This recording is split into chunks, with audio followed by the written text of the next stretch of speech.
The 22nd of September 2025, and this interview is being conducted online from the UK.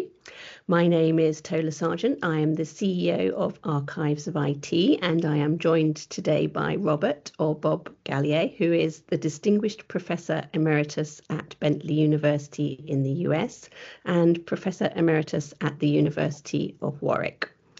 Professor Galliers has had a long and distinguished career in academia in the field of information systems, introducing the notion of information systems strategizing.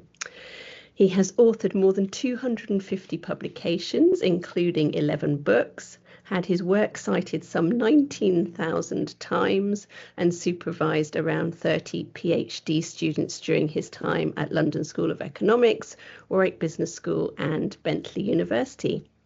Bob is also a Fellow of the British Computer Society, the Royal Society of Arts, and the Association of Information Systems, of which he was president in 1999. Welcome, Bob. Thank you so much for joining us today. Thank you, Tola. Thank you very much indeed. Oh, we're delighted to have you. And before we get on to the story of your career and your contributions to the field of information systems, I wondered if we could start by briefly talking about how it all began. I think I'm right in saying you were born in the late 1940s in London. What was family life like in those early days? Well, I was born in my grandmother's house in 1947. This was after the war, of course. And my parents were bombed out during the war, and the National Health Service were just in its infancy and struggling, obviously, from the terms of war. And I was born back in Queen's Park in west of London. And then we moved out to a council house in Harrow Weald in Middlesex, northwest of London. And did you have anything of a sort of academic or computer background in your family history? None at all. Absolutely none at all. My father worked with the London Electricity Board. My brother he was older than me, he went into computing when he left school to Wembley County, just down the road from us. But frankly, I had none whatsoever. Can you remember when you sort of first came across the idea of computers? Would you have been at secondary school or even later? Well, I think when I think back, I was very fortunate in my life. Serendipity is a word which keeps coming across. I was very fortunate in getting a scholarship to Harvard University in the United States. I'd had a background in maths. I mean, at A level, I did pure maths, applied maths, further maths, and physics. Oh my goodness, yes. I think there was no doubt you were a mathematician then. Numbers came more easily to me, and it's funnily enough that I've since pushed more on the side of qualitative research. But yes, I got a scholarship and went out to read economics. I mean, the idea came twofold about going to Harvard. One was a colleague of mine at school, Mick Hawke, who was a British 400 meter, 440 yards sprinter, who was very good indeed.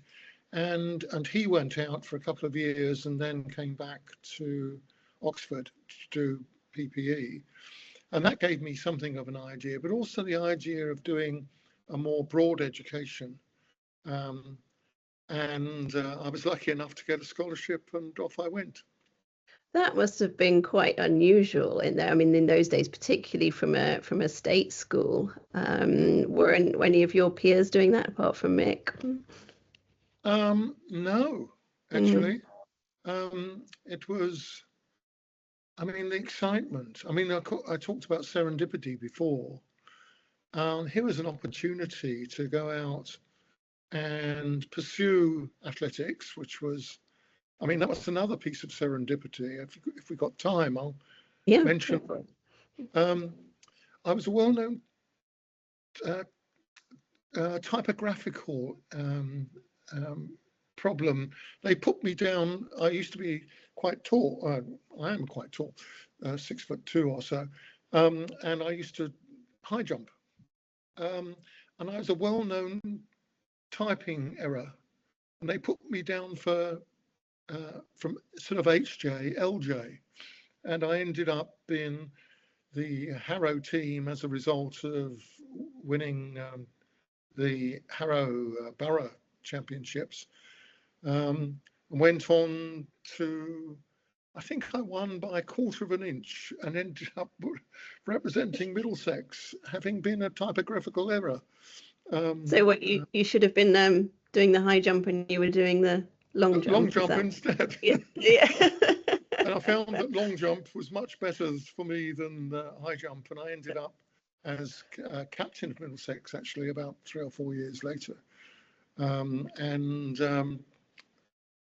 As they say, history is such that long jump was the thing. So at Harvard, I not only had this broader education, but I had a fantastic experience of doing athletics. I played a bit of football, but I mean, athletics was more my thing, and I ended up there.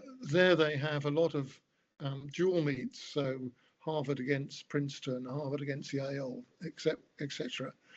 And I mean, I talked about serendipity before, but as a freshman, I won the freshman meet against Yale and had the second longest jump,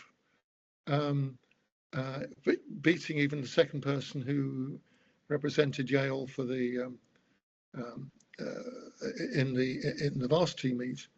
And so I was in the Harvard-Yale team against Oxford and Cambridge at the White City, and came back to England free of charge. I mean, if I hadn't got a scholarship and I hadn't got that, I would have no way would have been able to get over to experience Harvard. That's quite incredible. Very lucky. And what apart from the athletics, or perhaps it is the athletics, what are your sort of enduring memories of your time at Harvard? What stands out? Yes, I suppose the athletics. I mean, when we won the heptameral games, which is the Ivy League plus Army and Navy colleges, a few times, and we just about won everything with a tremendous team. So that's a very big memory. But also working with the likes of John Kenneth Galbraith in economics, and showing how, economics didn't mean anything unless one thought about issues confronted by society. And that's kind of something that's rung right through my memory and through my life since Harvard. And I believe you graduated AB cum laude in economics. Right. Yes. Is that pronounced that correctly? And then did you come back to the UK? Yes, with honours. Yeah. It's not a particularly great degree, but good enough, and it meant that I had to do a thesis at undergraduate level to get a degree in economics cum laude. And again, I looked at the way that economic theory really was a product of the times. Post-war, the development of jobs and the way things had changed in society had impacted the way that we thought about economics. And this kind of is a theme which runs through my career, really. Yes, I forget that we are talking about probably the 1960s, are we, when we were at Harvard? Yeah. Harvard 66 through 70 from memory, and then I came back in 1970 with views on society, sort of a view about giving back to society in some respects. So what did you do when you first came back to the UK after Harvard?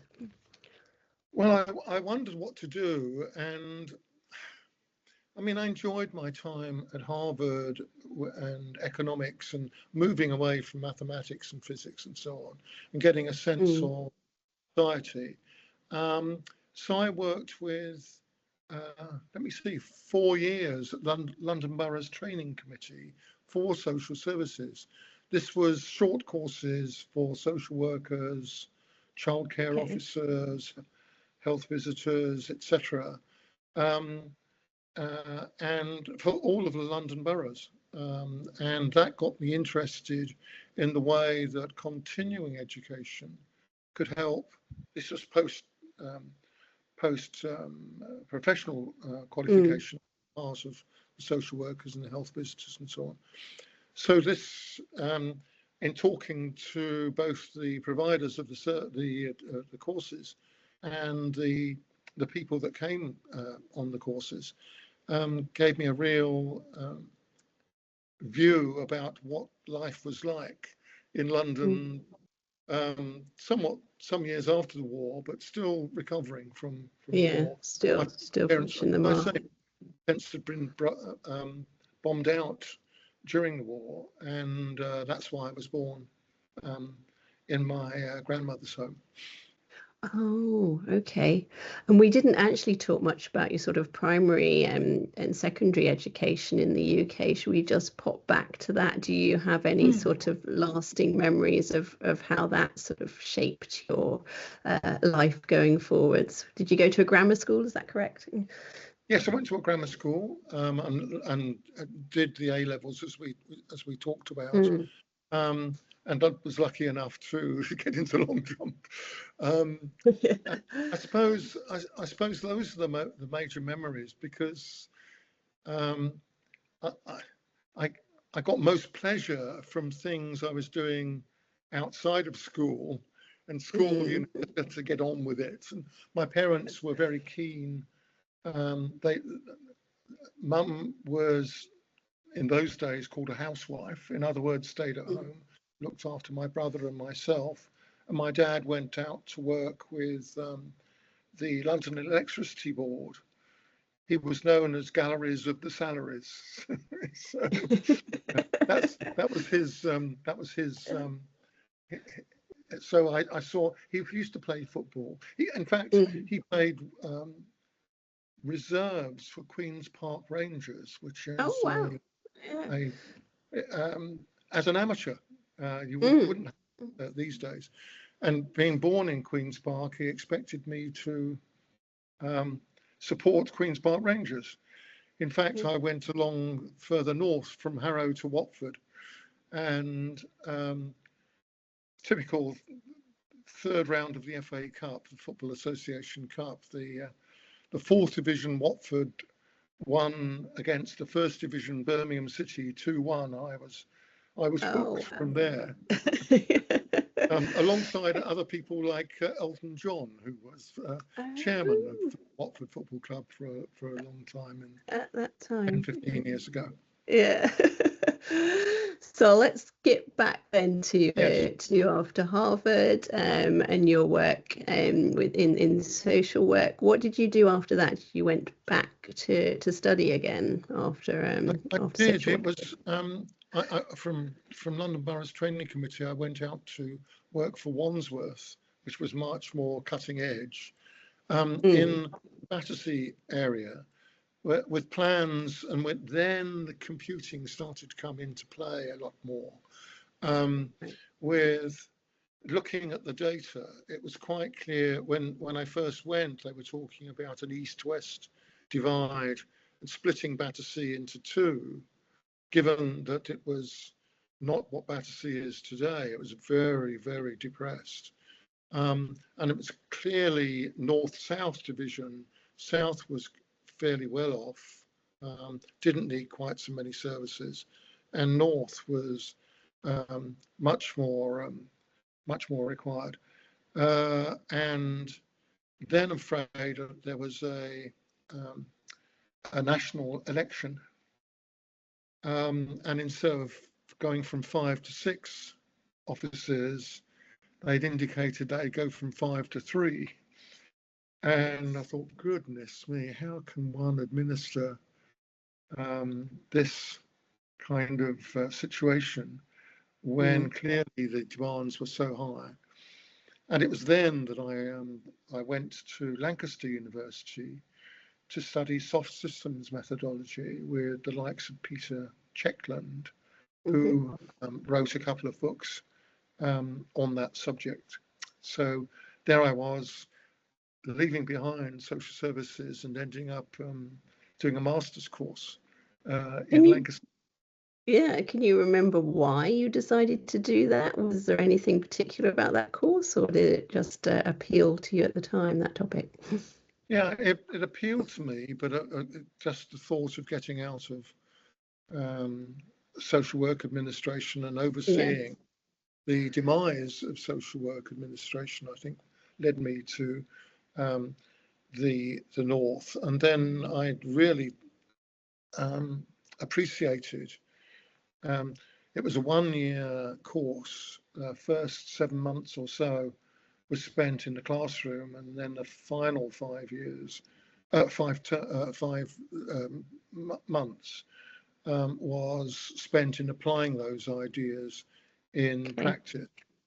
And I worked at the London Borough of Camden, and seeing the ideas being applied in practice really they appreciated. They appreciated the intervention. I appreciated the application in practice. How did that go on to sort of shape your later work? Did it inspire your direction? Well, so thinking back, I worked. Luckily enough, I came top of the class and graduated with a distinction. And as a result, Lancaster offered me to stay on and work with the applied research and consulting company, ISCOL Limited, at Lancaster. And we did a lot of projects, both for local authorities and research projects for the likes of Shell, in a range of different industries. And that really got me into the management of change and the impact of technology. And strangely enough, one of the students who was in a master's degree some years afterwards, after I'd started with them, was Australian, and he went back to Perth in Western Australia. And there was a visiting professorship. I told you that there was my career is serendipitous. I really enjoyed my time at ISCOL Limited, but then this opportunity came to try something in Australia and apply the ideas. And off I went to the Western Australian Institute of Technology. And that's when I was introduced into academia, really introduced into academia. Okay. And presumably you really enjoyed the sort of the academia side of it rather than the practice, or again, was that sort of more just the way things seemed to work out rather than a conscious decision to stay in academia? I think I'm trying to think of back then. They happened as a result of the applied research work and the working with students both got me interested. And at the time, Waite was becoming or applying to become a university. Right. So after a couple of years, I was meant to return from this 2-year contract that I had. And the director of the institution said, why don't you put your hat in the ring, become head of department, and we can take it from there, as it were. And I was fortunate enough to become the head of department, which meant staying in Australia for a number of years afterwards. I think it was a 5-year contract afterwards. And we became, not only did we change the Department of Computing and Quantitative Studies into the Department of Information Systems, but also, so our quantitative colleagues were working more on decision support systems, decision modeling, and so on, rather than just straight, pure and applied mathematics. And rather than just computing, we talked about information systems in a broader sense, and became Curtin University, that's named after the first Prime Minister, President of the Western Australia, John Curtin. Okay. So suddenly I was in Australia for 5 years, 5 years more. I was head of department, and well, I thought if academics was what I was getting into, which seemed to be the case. I told you about serendipity. Yes. I thought I'd better get a PhD. And that's when you came back to the UK, was it? Well, yes, I came back. I managed to get a year away, a year's leave, and I worked with Frank Land, who I think you've interviewed in this series before. We have, from Leo, yes. Frank and his brother Ralph were involved with the first business application of computing, the Leo computer, the Lions Electronic Office, and worked with the idea of the socio-technical aspects of computing, which fitted very well with my interests. And after a year, I worked like crazy, head of department and finishing off the LSE. And I think I'm right in saying that I and one other have the quickest ever PhD at the LSE as a result of that. Basically finished in 2 years, which was remarkable. I just had to do it because that was, required. I couldn't waste any time. Yes, you didn't have the luxury of time. Just have the luxury of time. That's absolutely right.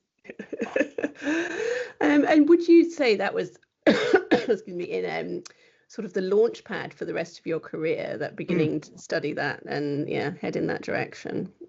Absolutely, it's a launch pad. In the end, I was much more interested at the time. People were talking about programming and systems development methods and so on, individual systems applications. And I was beginning to see the impact that computing and information processing more generally was having on society and on organizations, changing the nature of industries and the services that we provided in the public sector. So it's as a result of that experience that I started to think about the strategic element of information systems, which was only, well, it wasn't really covered very much. And after I returned, well, Frank Land told me that there was a possibility of professorship at Warwick Business School. As you know, at the time, Warwick was still a relatively new university. It's very much part of the leading group of universities now. And Warwick Business School was coming up and had a program in business management systems. So the management of the systems whether they were activity systems on the one hand or computing systems on the other, for example. And this seemed to suit me very well. So I left reluctantly in some respects, Australia, and came back to the UK and was lucky enough to get that position. Could you maybe talk us through in layman terms some of the sort of key elements of your research on information systems strategizing for our audience that may include some sort of younger members as well? Often we talk about the linkage between a business strategy or organizational strategy in the information systems which form part of that strategy. It seemed to me much more interesting to think about the processes that one would go through in terms of identifying the information systems that needed to be brought about, managed, tweaked in some way, and actually having a positive impact on the way that, I mean, think about the banking industry. The banking industry before computing was you turned up with your checkbook and so on at the bank, and they got some cash out and so on. I mean, I don't know if you do, but I don't carry cash anymore. I mean, everything is done via a card, which didn't exist. So the impact of technology on a business strategy in a positive way was something that interested me. And at the time, from an academic perspective, you saw two major information systems journals coming from the States. One was called Management Information Systems Quarterly, MISQ, and the other Information Systems Research, ISR. And they tended to focus on what I would call, from my perspective, the older style of thinking about computing and so on, and not thinking about the strategy, the business strategies which would emerge from the growing technology, which was not growing in terms of power alone, but growing in terms of ability and capability. And funnily enough, I suppose three journals from Europe, one, the Information Systems Journal, which emerged at that time, was edited by Guy Fitzgerald and Dave Avison, both UK academics, and the European Journal of Information Systems. Again, I suppose that LSE had quite a lot to do with that. The European Journal was looking more at societal issues. The Information Systems Journal was looking at development methods and individual applications. And I was fortunate enough to be approached by North Holland, now Elsevier, from the Netherlands. I suppose they'd heard of my work and asked if I would edit the Journal of Strategic Information Technology. And I said, well, yes, this is a fascinating opportunity, but if only we changed the name of the journal into JASIS, the Journal of Strategic Information Systems. So it was more than just the technology, but the application of the technology within organizations and the systems work which underpinned. I mean, the work at Lancaster was soft systems methodology brought about by Peter Checkland and others. And it was that sense that technology was part of the system, as it were, of activity, was changing remarkably as a result of information systems. So it's the process, if you like, of developing systems which changed the nature of the beast, was what I was interested. I was going to say, with the advent of generative AI and all of the sort of rapid advances that we're seeing now, I mean, that must be all the more important, I would think, as a layman now. Yeah. Yes, absolutely. I mean, I suppose that's borne out by the number of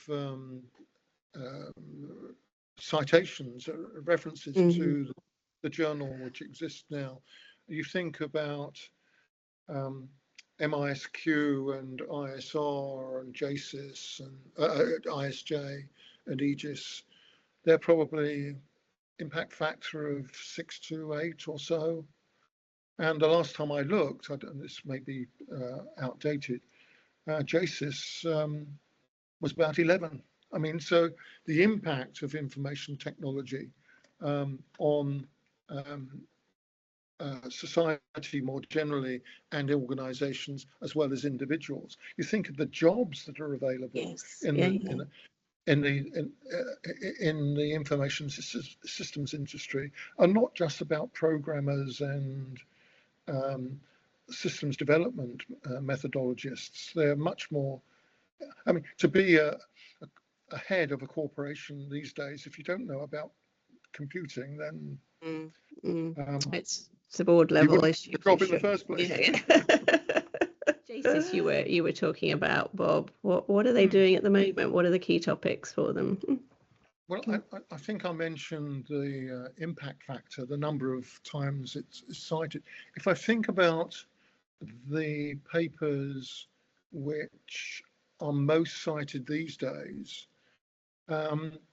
the topics that they cover include, as one would expect, organizational performance, but getting a lot of people together in terms of developing systems, so crowdsourcing, for example. A topic. And I talked also about the spaces between, so you might not expect a subject like this to turn up in terms of top cited papers of late, and papers that have attracted global interest and gained prizes, for example. So one subject relates to digital intrapreneurship and entrepreneurship. In other words, thinking ahead about the use of digital technologies in society and in organizations. These have attracted quite a lot of interest of late. No, I can completely see why you were sort of fascinated by that area of information technology, information systems, and why it's important. I don't think I've ever met anyone with quite such a long CV as yours, Bob, and such small. No, that's fantastic. It's amazing. I mean, we probably don't have time to go through every line, but I wondered if you just wanted to pull out a few highlights of the sort of what happened over the next few decades after you began studying and working on information system strategy.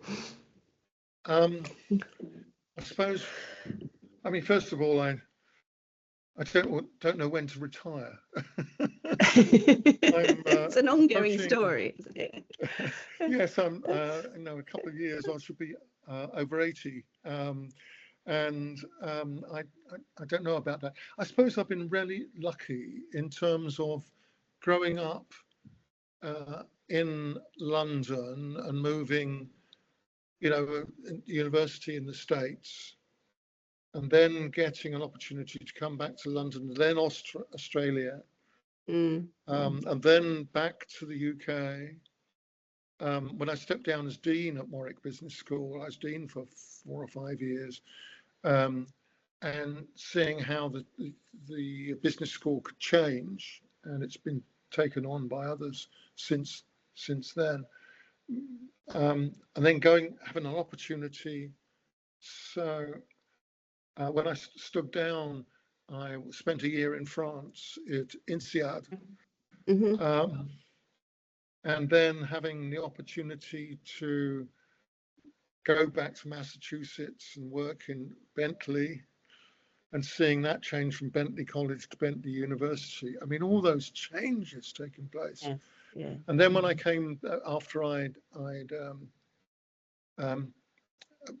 retired, in quotes, I ended up working quite a lot with the European Foundation for Management Development, the EFMD, based in Brussels, and working with the EQUIS qualification, accreditation, the European Quality Improvement System. Improvement, that gives an example of what I'm interested in, and also the program accreditation, the EFMD program accreditation, working both the course side, program side, but also the institutional side.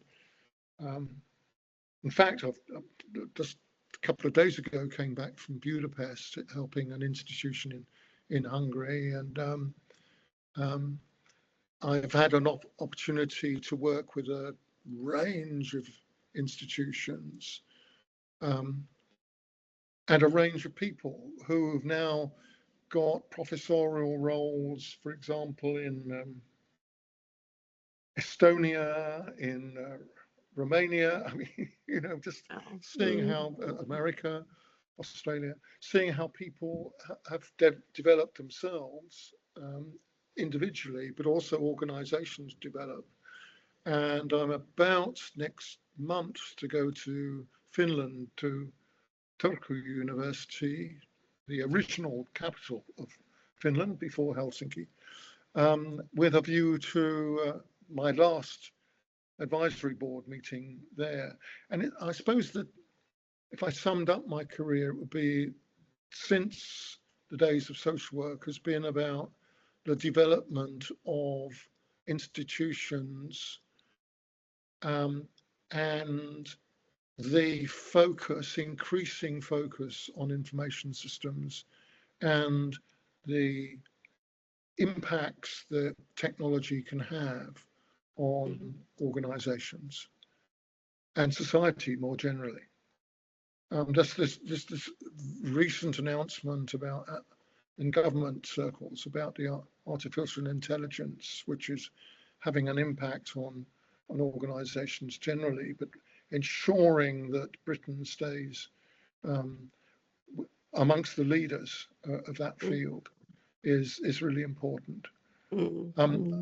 Eventually, I shall step down entirely. Do you think you will retire? But I think back to my father, who gave up, and you could see that from an active person, he slowed down enormously in his later years, and I don't want that to happen to me.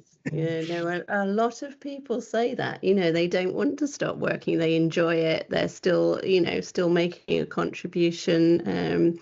They want to keep going. So, yes, I want to make a contribution, but I want the next generation to take over. And so it's time to step aside a few things.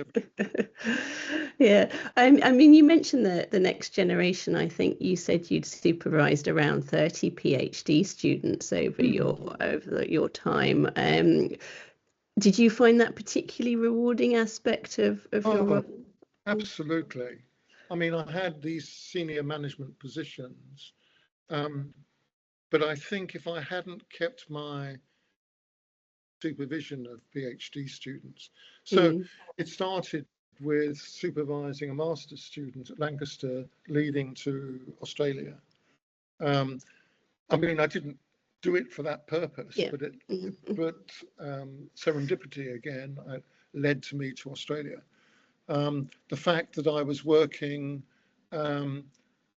stepping down from Warwick, and then had an opportunity to go to INSEAD with not a management position there, but simply doing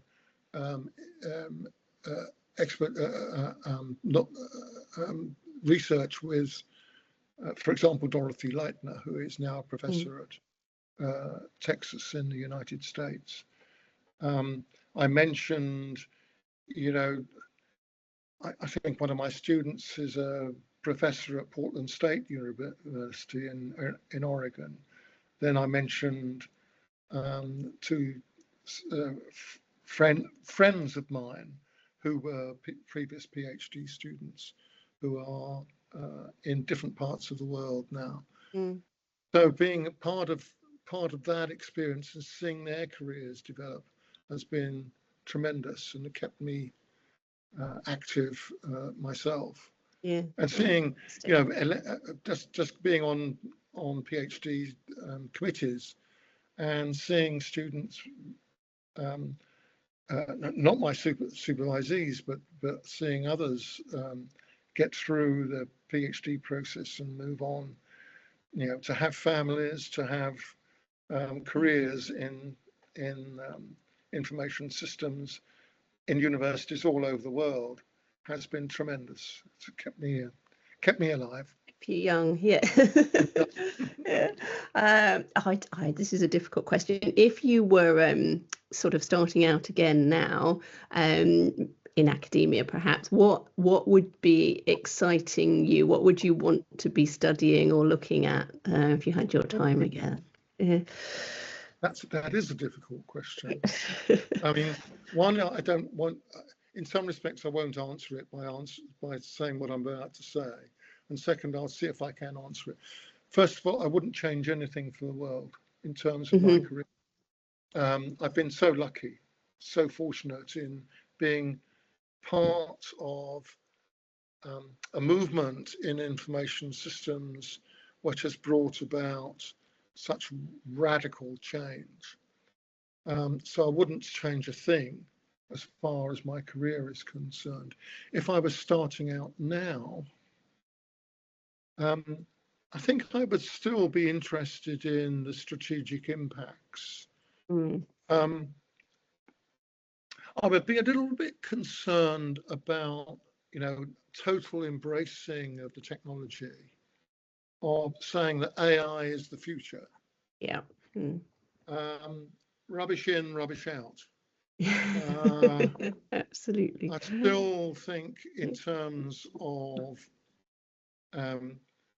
questioning the initial output of the technology, which is growing and advancing as we speak.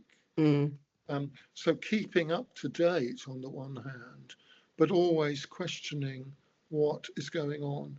If it's not there to support human beings, then I have concern. If it's an end in itself, then I have concern. So maybe stressing more of the philosophical and ethical aspect, as well as the technical, alongside the technical, are what I'd be most interested in. That's a huge field I can only see evolving very rapidly over the next few years. Maybe you could ponder that in your retirement, Bob, if you were. Well, yes, I mean, I suppose all along it's been that it's not interdisciplinary, not multidisciplinarity, it's transdisciplinarity. The spaces between what we call disciplines are the most important. And even going back to my days at Bentley, I was a professor in information systems, obviously, but a professor of sociology as well. I mean, you don't get those opportunities so much as you should. And it's the spaces between which I think are the important ones moving forward. That's very interesting. And look, before we move forward a little bit more, looking back over your career to date, are there any moments that stand out that you're particularly proud of? Any achievements that you'd highlight? I suppose when I was president of the Association for Information Systems, which is the International Academy of Information Systems, being only the second European to be president, the first from Britain. I think I mentioned one of the co-editors of the Information Systems Journal when it was first started, Dave Evison. I think he was the second British. I think there've only been two since information systems arose in terms of interest. So when I was president, I got the association to think in terms of the tradition that had been created by the likes of Frank Land in this country, Gordon Davis in the United States, etc., to actually immortalize them, if you like, through the award of the Leo Award. Oh, okay. And getting the Americans to accept that Leo was the first business application of computing was quite a difficult task. And I had a great deal of help from the Guinness Book of Records, which really they accepted. They accepted rather than Bob Galliers' thoughts about the matter. So getting the Leo Award introduced, getting the other awards introduced as far as the association was concerned. In other words, to say, to recognise the founding fathers and mothers of the world of information systems globally was important.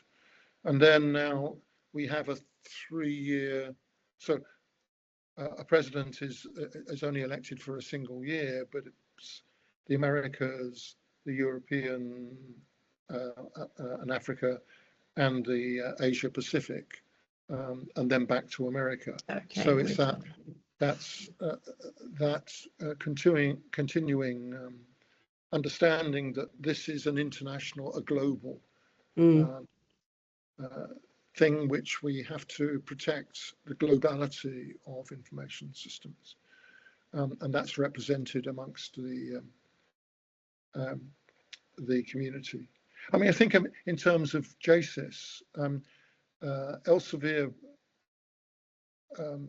got in touch with me, and I said, this is going to have to be not only a professional impacting society and organizations type of journal, but it had better be global. So they approached me in 1 year, I think, 1988, perhaps it was. Yes, no, 1989, and hoped that we would actually introduce the journal that year. Right. And I waited until we had a good quality, really good quality papers. And the first edition didn't come out until December 99. So, 18 months or so after I'd been approached. And then in 89 to 91, and then I was editor from 91 through to about 2000 or so, and I thought, well, I needed some help because of all the other things that were going on. So I was joined by Serka Yavanpar from Texas for a number of years, and then it was taken over by Guy Gable from Australia, from Queensland, in 2019, who was joined shortly afterwards by Yolan Chan from Canada. And then the editors are,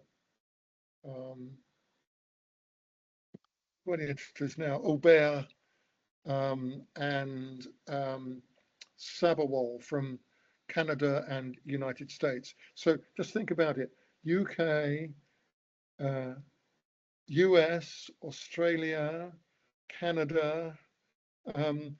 So demonstrate. I mean, the English speaking, demonstrating the impact of information technology worldwide.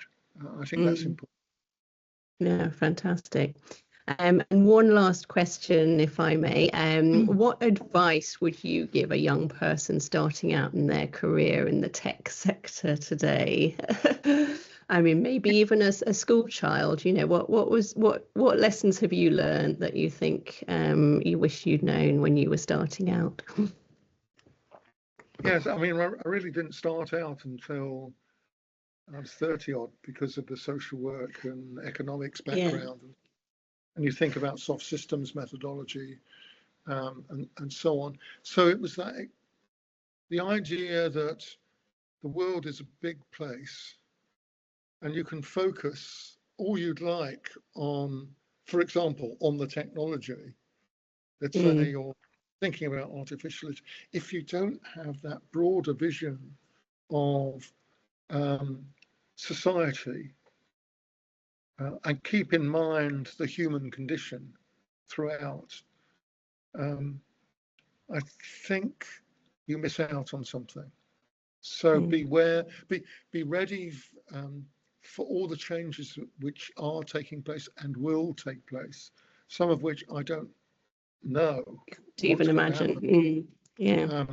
After I'm dead and gone, there's going to be this changing this world, and it's very easy for it to be applied in a negative sense.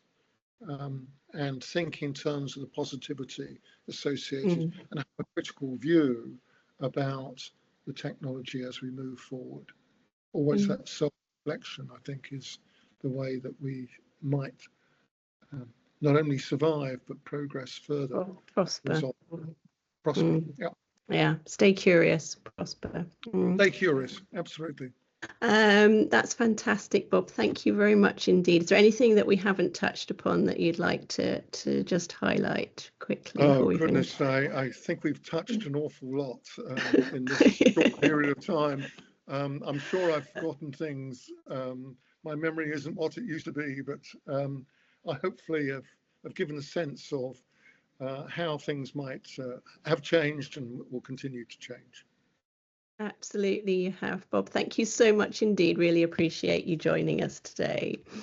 Thank you.